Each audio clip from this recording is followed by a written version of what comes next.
بسم اللہ الرحمن الرحیم۔ ساتھیوں اور دوستو، آج کا ٹاپک ہے کہ رب ہی پوجا اور عبادت کے لائق ہے۔ ساتھیوں، جو رب پورے سنسار کو، پوری دنیا کو پال رہا ہے، اس کے کھانے پینے، رہنے سہنے اور پوشاک کا انتظام اور ویوستھا کر رہا ہے، جو پورے سنسار کا داتا ہے، مالک ہے اور ہر چیز پر کنٹرول کیے ہوا ہے، اور دنیا کی ہر چیز کا سمادھان اسی کے پاس ہے، تو سوچنے والی بات یہ ہے کہ اس کے سوا پوجا کے لائق، پوجا کے یوگ کون ہو سکتا ہے؟ انسان یعنی منش کیول اپنے جسم اور شریر کے انگوں پر وچار اور غور کر لے تو اپنے رب تک پہنچنے میں اسے کوئی دقت اور کٹھنائی نہیں ہوگی۔ اللہ کہتا ہے وَفِي أَنفُسِكُمْ أَفَلَا تُبْصِرُونَ، اور خود تمہارے اندر بھی اسی رب کی بہت ساری نشانیاں ہیں، کیا تم دیکھتے نہیں ہو؟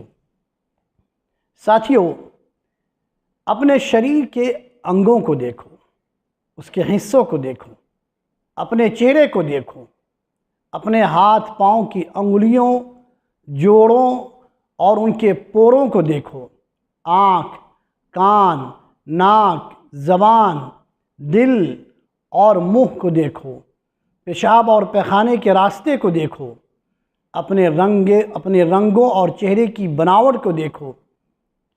اتنی ترتیب اور ڈھنگ سے کیا اللہ کے سوا کوئی اور بھی بنا سکتا ہے؟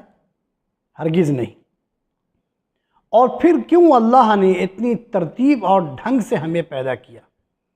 کیا اس لیے کہ اپنے جیسے منش یعنی اپنے جیسے انسان کے سامنے سجدہ کریں، اپنا ماتھا ٹیکیں اور سر کو زمین سے لگائیں، اس کی قبر اور تصویر کے پھیرے لیں، اس کی پرارتھنا کریں، عاجزی یعنی نمرتا کے ساتھ اس کے سامنے جھکیں؟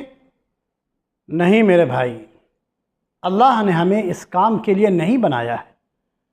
اللہ نے ہمیں کیول اپنی پوجا اور عبادت کے لیے بنایا ہے۔ اللہ کا حکم ہے یا ایھا الناس اعبدوا ربکم الذی خلقکم والذین من قبلکم لعلکم تتقون الذي جعل لكم الأرض فراشا والسماء بناء وأنزل من السماء ماء فأخرج به من الثمرات رزقا لكم فلا تجعلوا لله أندادا وأنتم تعلمون۔ اللہ تعالیٰ فرماتا ہے، کہتا ہے کہ اے لوگو، اپنے اس رب کی عبادت کرو جس نے تمہیں اور تم سے پہلے کے لوگوں کو پیدا کیا، یہی تمہارا بچاؤ ہے، یعنی اسی کی بندگی اور عبادت اور پوجا میں تمہارے لیے بچاؤ ہے، جس نے تمہارے لیے زمین کو فرش اور آسمان کو چھت بنایا، اور آسمان سے پانی اتار کر اس سے پھل پیدا کر کے تمہیں روزی دی۔ خبردار، جاننے کے بعد اللہ کے ساتھ کسی کو شریک اور ساجھی نہ بنانا۔ تو ساتھیوں، غور کرنے کی بات ہے کہ جس نے ان چیزوں کو بنایا، جس نے ان چیزوں کو پیدا کیا، پوجا اور عبادت کے لائق بھی وہی ہے، پوجا کے یوگ بھی وہی ہے، دوسرا کوئی بھی نہیں۔ نہ کوئی انسان، نہ کوئی جانور، نہ پہاڑ، نہ سمندر، نہ درخت، نہ پتھر، کوئی بھی پوجا کے لائق نہیں ہے، کیونکہ ان سب کو اللہ ہی نے بنایا ہے۔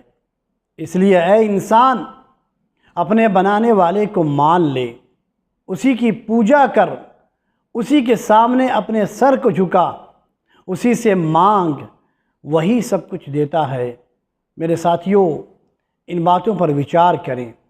آج جو باتیں آپ کے سامنے کہی گئی ہیں ان پر وچار کریں۔